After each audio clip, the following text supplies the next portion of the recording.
ప్రభుని సంబరం చూడబోయి సుందరాలయం ఆలయం కాంసబోయి ప్రభుని మందిరం మందిరం పట్టదిరుల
పరిశుద్ధ పరమ దివ్య సప్రసాదములకు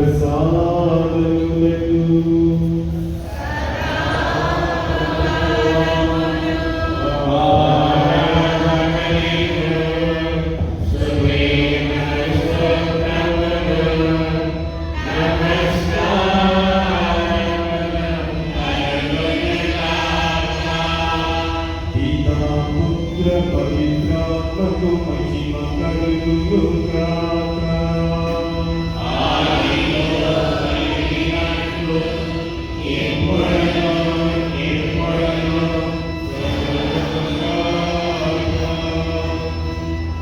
హల్లెలూయా హల్లెలూయా హల్లెలూయా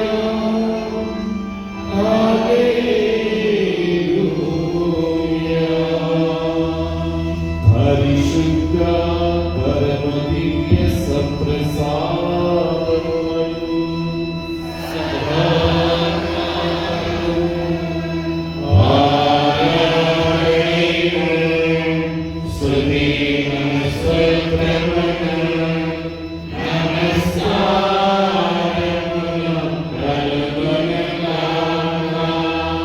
పితా పుత్ర పవిత్రాత్మకు మహిమ కలుగుగాక. ఆదిలో కలిగినట్లు ఇప్పుడును ఎప్పుడును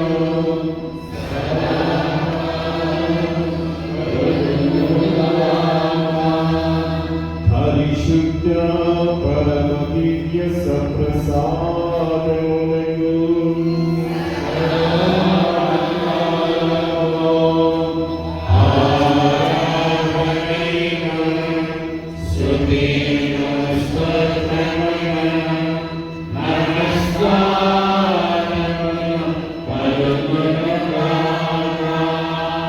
పితా పుత్ర పవిత్రాత్మకు మహిమ కలుగుగాక.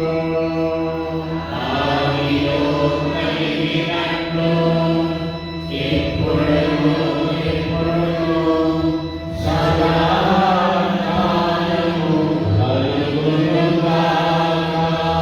హల్లెలూయా హల్లెలూయా హల్లెలూయా హల్లెలూయా హల్లెలూయా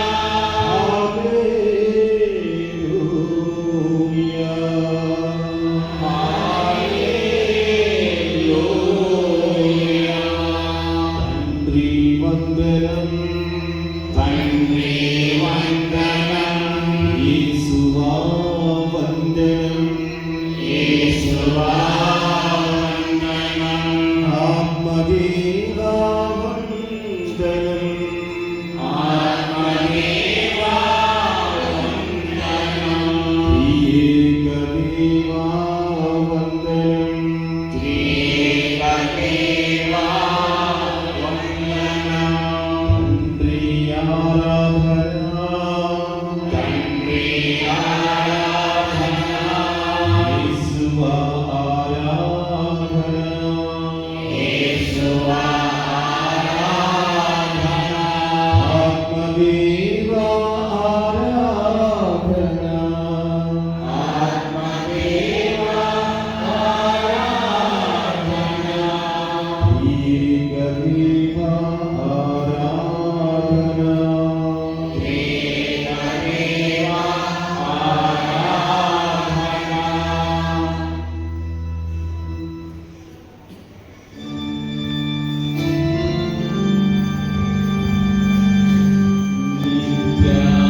స్తుతికి పాత్రమైన దివ్య సప్రసాదమునకు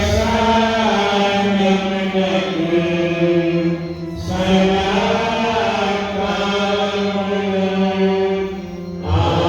ఆరాధనయును స్తుతియును స్తోత్రమును నమస్కారమును కలుగునుగాక. నిత్యాస్తుతికి పాత్రమైన దివ్య సప్రసాదమునకు సదాకాలమును స్తోత్రమును నమస్కారమును కలుగునుగాక. నిత్యాస్తుతికి పాత్రమైన దివ్య సప్రసాదమునకు సదాకాలమును ఆరాధన. నీ పాత్రుడా,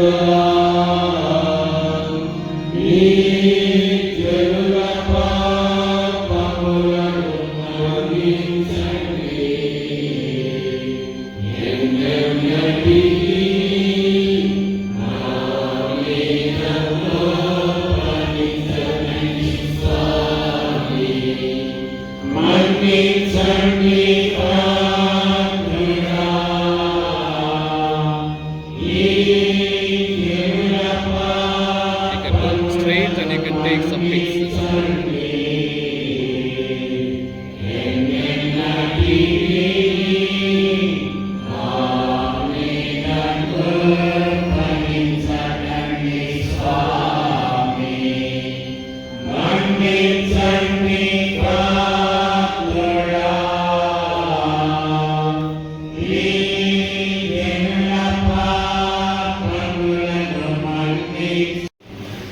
పవిత్రాత్మ నీపై వేంచేయును, సర్వోన్నతుని శక్తి నిన్ను ఆవరించును. అందుచేత ఆ పవిత్ర శిశువు దేవుని కుమారుడు అని పిలువబడును. నీ చుట్టపక్క ఎలిజబెతమ్మను చూడుము, ఆమెకు వయస్సు మళ్ళినది కదా. గొడ్రాలైన ఆమె గర్భము ధరించి ఇది 6వ మాసము. ఏలైనా దేవునికి అసాధ్యమైనది ఏదీనూ లేదు. అంతట మరియమ్మ, ఇదిగో నేను ప్రభువు దాసురాలను, నీ మాట చొప్పున నాకు జరుగునుగాక అనెను. అంతటా ఆ దూత వెళ్ళిపోయెను. ఇది క్రీస్తు సువిశేషము. Praise God.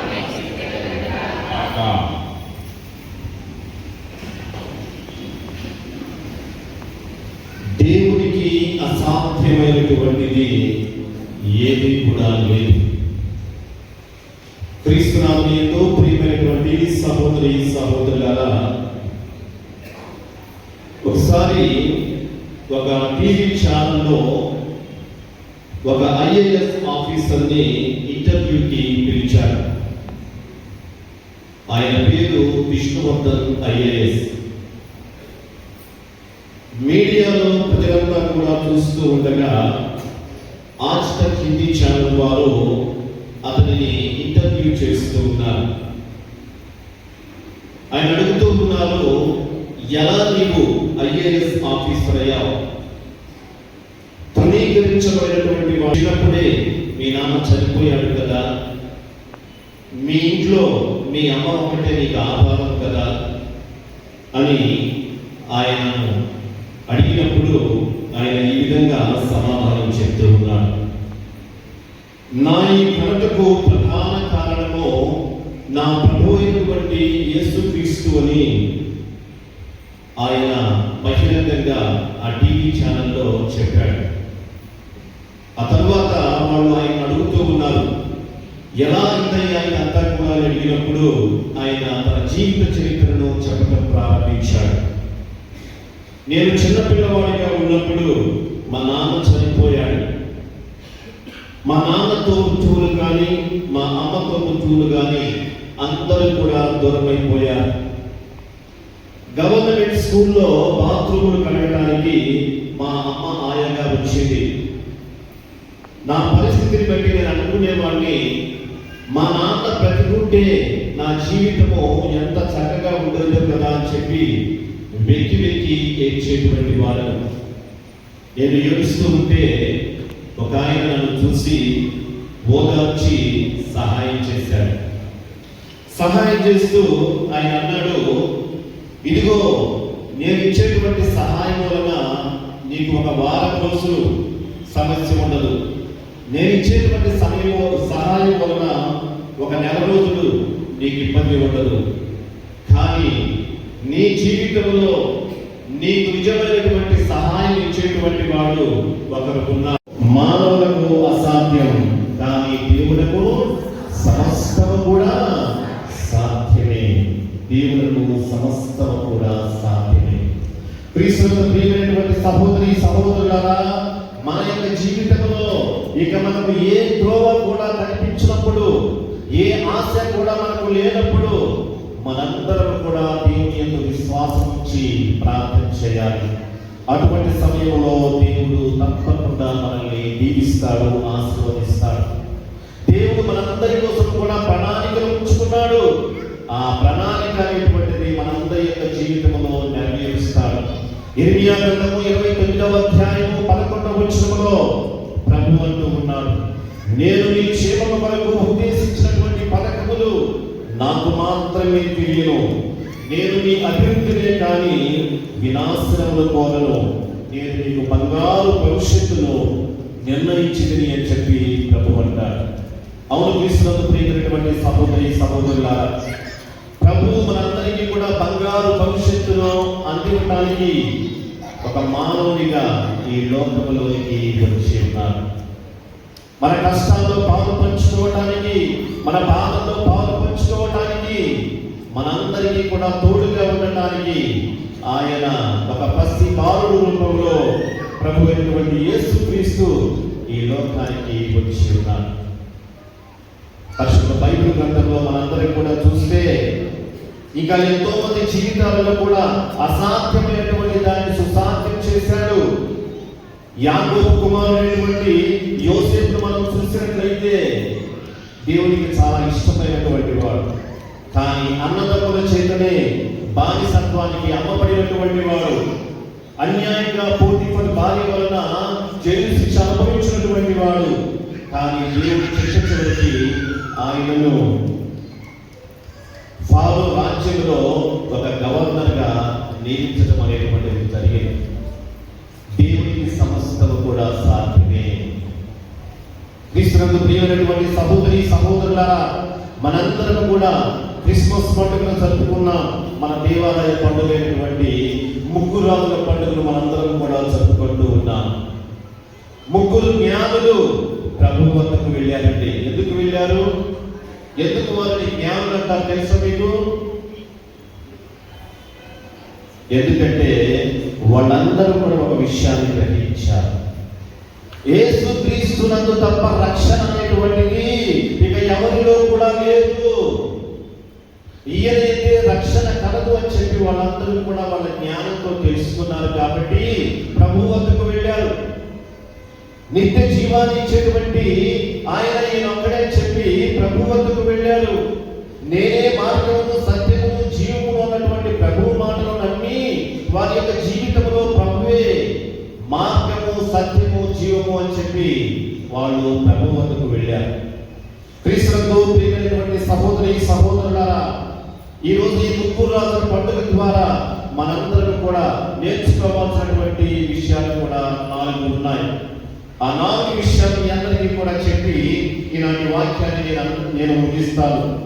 మొట్టమొదటిది, మన ఆరాధన అనేటువంటిది హృదయపూర్వక ఆరాధన ఉండాలి. మనము చేసేటువంటి ఆరాధన ఆత్మయందును సత్యమై ఉండాలి. అటువంటిప్పుడే దేవుడు మనల్ని దీవిస్తాడు. మన జీవితంలో అసాధ్యమైనటువంటి వాటిని సుసాధ్యంగా ఆయన మనకు దయచేస్తాడు. మనందరం కూడా చూసినట్లయితే మన ఆరాధన అనేటువంటిది హెరోదు ఆరాధన లాగా ఉండకూడదు. హెరోదు కూడా అన్నాడు జ్ఞానులతో, ఇదిగో మీరు వెళ్ళి ఆయనను ఆరాధించండి, నేను కూడా వచ్చి ఆరాధిస్తాను అని చెప్పి. ఆయన యొక్క మనసులో ఏమున్నది? అసూయ ఉన్నది. ఆయన మనసులో కుళ్ళు ఉన్నది. ఆయన మనసులో ఈర్ష్య ఉన్నది. ఆయన మనసులో ద్వేషము ఉన్నది. అందుకే ఆయన ప్రభువును కలుసుకోలేకపోయాడు, ప్రభువును చూడలేకపోయాడు. నిజమైనటువంటి ఆరాధకుడు కాదు. ఆరాధన చేస్తానని ముందుకు వచ్చాడు, కానీ ఆయన యొక్క మనస్సులో క్రీస్తునందు పిల్లగా స్వచ్ఛమైనటువంటి మనస్సు అనేటువంటిది ఆయనకు లేదు. ఎప్పుడు నువ్వు భగవంతుని చూస్తామంటే నిజమైనటువంటి ఆరాధన, హృదయపూర్వక ఆరాధన అనేటువంటిది మనందరి యొక్క జీవితంలో చేసినప్పుడు మనము ప్రభువును కలుసుకుంటాం. ఈ ముగ్గురు జ్ఞానులు ప్రభువును కలుసుకున్నారు అంటే వాళ్ళు నిజమైనటువంటి ఆరాధకులు. స్వచ్ఛమైనటువంటి మనస్సు, అసూయ లేనటువంటి హృదయము, పగలైనటువంటి జీవితము. అటువంటి జీవితాలను దేవుడు గొప్పగా ఆశీర్వదిస్తాడు, దీవిస్తాడు అని చెప్పి మనందరం కూడా తెలుసుకోవాలి. ఇక రెండవది, క్రీస్తునందు ప్రియమైనటువంటి సహోదరి సహోదరులారా, దేవుని చెంతకు వెళ్ళేటువంటి సమయంలో మనం ఉత్త చేతులతో వెళ్ళకూడదని చెప్పి ఈ ముగ్గురు జ్ఞానులు మనందరికీ కూడా తెలియజేస్తూ ఉన్నారు. ఒకసారి మనం దేవుని ముందు నిలుచుని ఆలోచించుకోవాలి. దేవుడు నా కుటుంబానికి చేసినటువంటి మేలులు ఎన్నో, దేవుడు నా యొక్క కుటుంబానికి చేసినటువంటి ఘనకార్యములు ఎన్నో. ప్రభువు చేసినటువంటి మేలులలో మీరు దేనిని మరొక ఆయనను స్తుతించండి అని చెప్పి కీర్తనకారుడు అంటూ ఉన్నాడు. ఆయనను స్తుతిస్తూ ఆరాధిస్తూ ఆయనకు కృతజ్ఞతగా ఈ ముగ్గురు జ్ఞానులు ఏ విధంగా కానుకలు తీసుకుని వెళ్ళారు ప్రభు వద్దకు, మనము కూడా దేవుని చెంతకు వచ్చేటువంటి సమయంలో మనకు చేతనైనది తీసుకొని రావడానికి ప్రయత్నం చేయాలి. చాలా మంది ఉంటారు, క్రీస్తునందు పిల్లరా, దివ్య పూజాబలి పెట్టించడానికి వెనకాడేటువంటి వాళ్ళు ఉంటారు. లేకపోతే కానుకలు తీసుకుని వచ్చి దేవాలయంలో సమర్పించడానికి వెనకాడేటువంటి వాళ్ళు ఉంటారు. కానీ వాళ్ళకు దేవుడు ఎన్నో గొప్ప కార్యాలు చేస్తాడు. వాళ్ళ యొక్క బిడ్డల చదువుల్లో కానీ, వ్యవసాయంలో కానీ, ఇతరితర అనేకమైనటువంటి దీవెనలు ఇచ్చినప్పటికీ కూడా క్రీస్తునందు పిల్లరా వారు దేవునికి కానుకలు చెల్లించడంలో ఎప్పుడు కూడా ఆలోచిస్తూ ఉంటారు. కానీ ముగ్గురు జ్ఞానులు కూడా ఎంతో కృతజ్ఞత హృదయంతో బాలయేసులోకి వెళ్ళి కానుకలు సమర్పించారు. నిజమైనటువంటి దేవుడు ఈయనే, సత్యమైనటువంటి దేవుడు ఈయనే, ఈయనే మా జీవితాలకు రక్షకుడు అని వారు విశ్వసించారు, నమ్మారు. ఆయన యందు తమ కృతజ్ఞత కానుకలను ఆయనకు సమర్పించినట్లుగా మనందరం కూడా చూస్తూ ఉన్నాం. ఇక మూడవది, క్రీస్తునందు ప్రియమైనటువంటి సహోదరి సహోదరులారా, ఈ ముగ్గురు జ్ఞానులు కూడా ఒక నక్షత్రము ద్వారా ప్రభు వద్దకు నడిపించబడ్డారు. ఈరోజు మన జీవితాలకు నక్షత్రము యేసుక్రీస్తు ప్రభువు. యేసుక్రీస్తు ప్రభువు మనందరి యొక్క జీవితాలకు కూడా నక్షత్రముగా ఉండాలి. ఎందుకంటే ప్రభువే అన్నాడు, నేనే మార్గమును, నేనే సత్యమును, నేనే జీవమును అని. కాబట్టి మన జీవితంలో ఎప్పుడైతే యేసయ్య ఒక నక్షత్రముగా ఉంటాడో ఆయన అనుసరించినటువంటి మనందరూ కూడా నిత్య జీవములోనికి నడిపించబడతామనేటువంటి సత్యాన్ని మనందరం కూడా తెలుసుకోవాలి. ఇక చివరిది మరొక మార్గం ద్వారా తిరిగి వెళ్ళడం. క్రీస్తునందు ప్రియమైనటువంటి సహోదరి సహోదరులారా, ఈ ముగ్గురు జ్ఞానులు కూడా ప్రభువును కలుసుకున్నటువంటి తరువాత దేవదూత వాళ్ళతో చెప్తూ ఉన్నాడు, ఇదిగో మీకోసం హెరోదు ఎదురు చూస్తూ ఉన్నాడు, మిమ్మల్ని చంపడానికి మీరు పరమ మార్గంలో మీ యొక్క బ్రహ్మలకు వెళ్ళండి అని. మనం కూడా దివ్య పూజలకు వస్తూ ఉన్నాం, ఆరాధనకు వస్తూ ఉన్నాం, జపమాలకు వస్తూ ఉన్నాం. అయితే తిరిగి ఇంటికి వెళ్ళేటువంటి సమయంలో అదే అసూయను మనందరం కూడా తీసుకుని వెళ్తూ ఉన్నామా? లేకపోతే అదే ద్వేషాన్ని మనం తీసుకుని వెళ్తూ ఉన్నామా? నువ్వు గుళ్ళోకి ఎలా వచ్చావో అలాగే వెళ్తూ ఉన్నావా? మారినటువంటి మనసుతో, మారినటువంటి హృదయంతో నువ్వు నేను కూడా దేవాలయం నుంచి వెళ్ళగలుగుతూ ఉన్నామా? మరొక మార్గం అంటే ఆ టోన్ నుంచి చీటోకుండా పోవడం కాదు, కానీ మారినటువంటి మనస్సులతో, మెరుగైనటువంటి జీవితంతో మనందరం కూడా వెళ్ళినటువంటి రోజున మనం పాల్గొనేటువంటి దివ్య పూజ, చేసేటువంటి ఆరాధనలు, చెప్పేటువంటి జపమాలలకు విలువ అనేటువంటిది ఉంటుందని చెప్పి మనందరం కూడా గ్రహించాలి. క్రీస్తునందు సహోదరి సహోదరుల, ఈ విధముగా నాడు క్రీస్తు ప్రభు కేవలం ఇశ్రాయేలు ప్రజలకే కాదు, యూదులకే కాదు, ప్రపంచంలో ఉన్నటువంటి ప్రజలందరి కోసం కూడా వచ్చాడు అని చెప్పి ఆనాడు అన్యులైనటువంటి ముగ్గురు జ్ఞానం కూడా కనిపించి, ఇదిగో నేను యూదులకు మాత్రమే కాదు ప్రపంచంలో ఉన్నటువంటి ప్రజలందరికీ కూడా ప్రభువు అని చెప్పి ఆయన వెనుకపరుచుకున్నాడు. ఆ విధముగా ఆయన సర్వలోకానికి దేవుడు, సర్వలోకానికి తండ్రి, సర్వ ప్రజలు కూడా ఆయన ప్రజలు అని చెప్పి ఆయన మనందరికీ కూడా చాటి చెప్తూ ఉన్నాడు. అటువంటి గొప్ప పండుగలు మనందరం కూడా జరుపుకుంటూ ఉన్నాం. పోయిన సంవత్సరం మనందరం కూడా 3 వసంతాల జూబిలీని ఎంతో గొప్పగా జరుపుకున్నాం. మన యొక్క దేవాలయాన్ని నూతనీకరించుకున్నాం. ఎంతో మంది కూడా ఈ వేడుకలో పాల్గొన్నారు.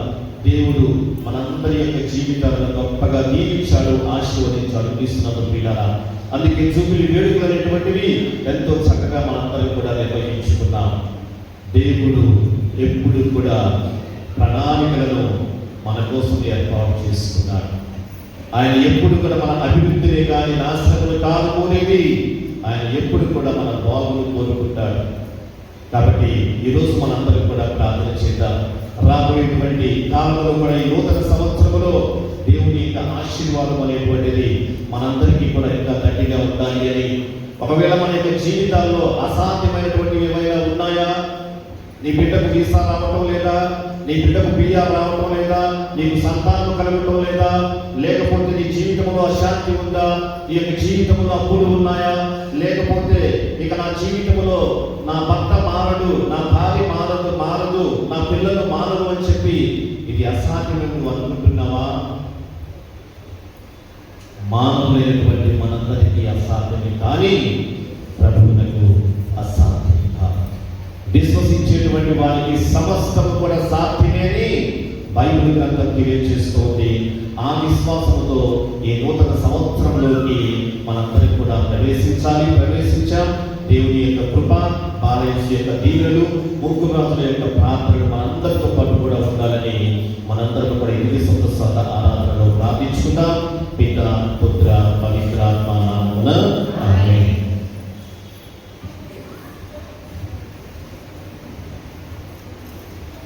అందరం కూడా కళ్ళు మూసుకొని మోకరించగలిగిన వాళ్ళందరం కూడా మోకరించి ఈ సాయంకాల సమయంలో మనందరి మధ్యలో దివ్య సప్రసాద రూపంలో ఉన్నటువంటి ఆ దివ్య సప్రసాద నాథునికి మన జీవితాలను, మన గ్రామాన్ని, మన కుటుంబాలను, మన సమస్తాన్ని ఆ దివ్య సప్రసాద నాథునికి సమర్పించుకుందాం.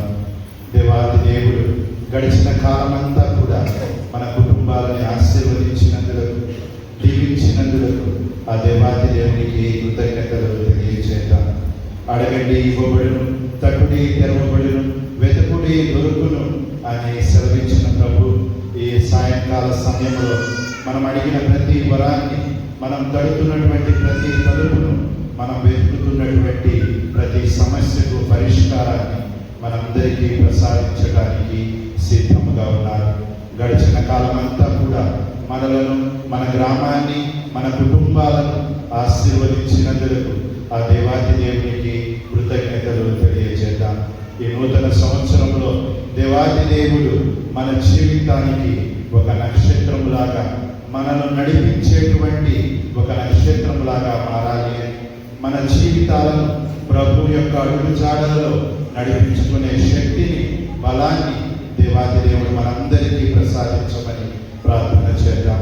మన బిడ్డలను దీవించమని, చదువుకుంటూ ఉన్నటువంటి బిడ్డలకు మంచి జ్ఞానాన్ని, మంచి భవిష్యత్తును ప్రసాదించమని, చిన్న ప్రాయం నుండి దైవ భక్తిలో, దైవ శక్తిలో, దైవ జ్ఞానంలో పెరిగే భాగ్యాన్ని దేవాది దేవుడు మన బిడ్డలందరికీ ప్రసాదించమని, ఉద్యోగాల కోసమై ఎదురు చూస్తూ ఉన్నటువంటి మన బిడ్డలను ఆశీర్వదించమని, దేవాది దేవుడు దీవించి సకాలంలో మంచి ఉద్యోగాలను మన బిడ్డలకు ప్రసాదించమని ఆ ప్రభువుని ప్రార్థించుకుందాం.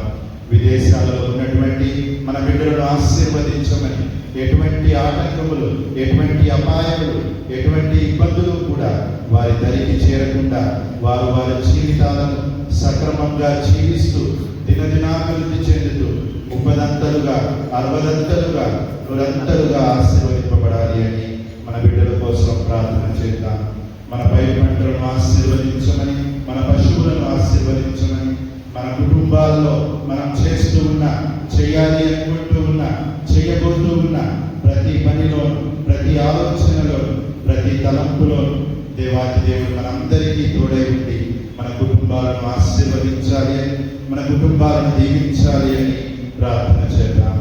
ఎవరెవరైతే గర్భఫలం కోసం ప్రార్థిస్తున్నారో, ఎవరెవరైతే వారి జీవితాల్లో ఉన్నత స్థానానికి వెళ్ళాలి అని చెప్పి ప్రయత్నాలు చేస్తూ ఉన్నారో, ఇబ్బందులతో, సమస్యలతో, వేదనలతో ఏ కుటుంబాలు, ఏ వ్యక్తులైతే సతమతమవుతున్నారో వారందరినీ కూడా ఈరోజు ఈ దివ్య సప్రసాద నాదుని ముందు ఆ బిడ్డలందరినీ కూడా సమర్పించి వారందరినీ ఆశీర్వదించాలని, ఈ దివ్య సప్రసాద నాదుడు వారందరినీ తాకాలి అని, మన గ్రామాన్ని ఆశీర్వదించాలి.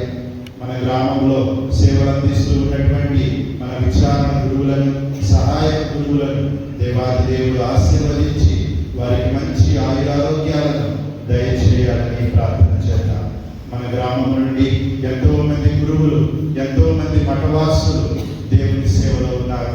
వారందరినీ కూడా ఈ దివ్య సప్రసాదనానికి సమర్పిద్దాం.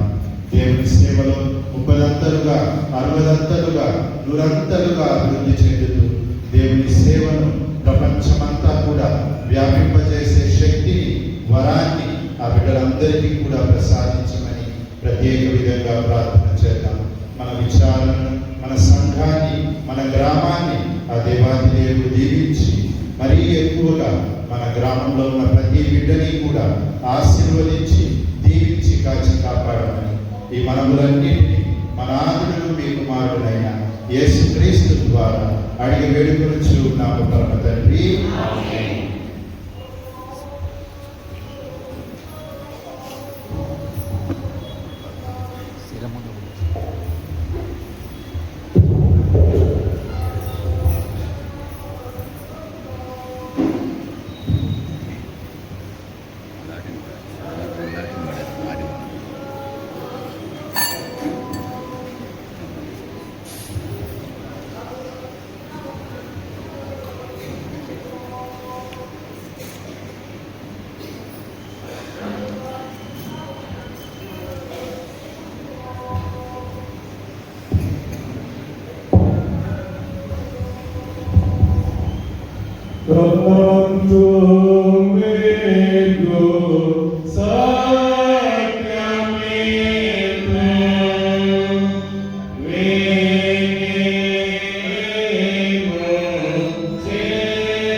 పరలోకము నుండి ప్రజలకు దివ్య ఆహారము ఇచ్చింది.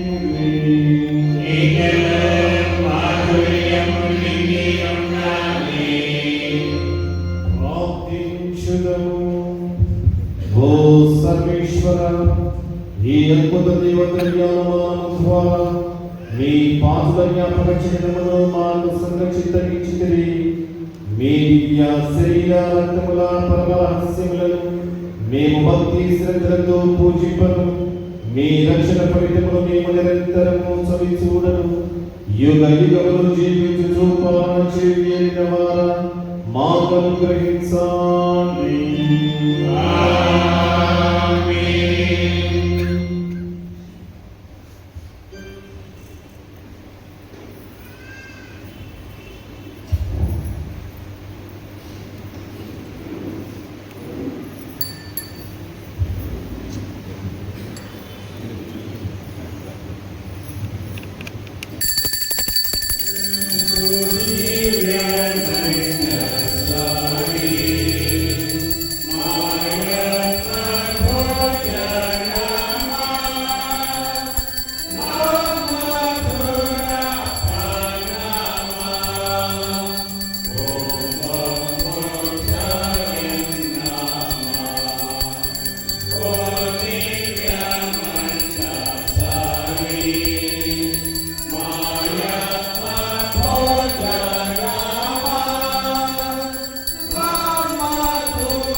దేవుడు